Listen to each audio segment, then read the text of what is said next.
జూబ్లీహిల్స్ ఉప ఎన్నికలో భారీగా నామినేషన్లు దాఖలయ్యాయి. మొత్తం 211 మంది 321 సీట్ల నామినేషన్లు దాఖలు చేశారు.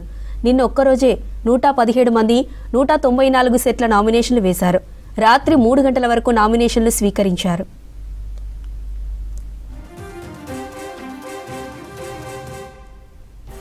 నిన్న చివరి రోజు నామినేషన్ వేయడానికి అభ్యర్థులు భారీగా తరలివచ్చారు. ఉదయం 11 గంటల నుంచి మధ్యాహ్నం 3 గంటల వరకు క్యూ లైన్లో ఉన్న వారికి నామినేషన్లు వేసేందుకు అవకాశం కల్పించారు. ప్రత్యేకంగా టోకెన్లు కేటాయించి అర్ధరాత్రి వరకు నామినేషన్లు స్వీకరించారు.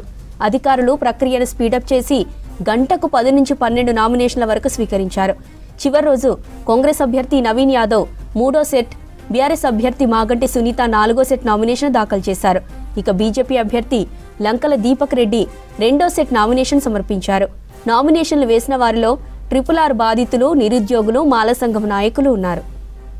ఇవాళ నామినేషన్లు పరిశీలించనున్నారు. ఈ నెల 24 వరకు నామినేషన్లు ఉపసంహరించుకోవచ్చు. నవంబర్ 11న పోలింగ్, 14న కౌంటింగ్ నిర్వహించనున్నారు.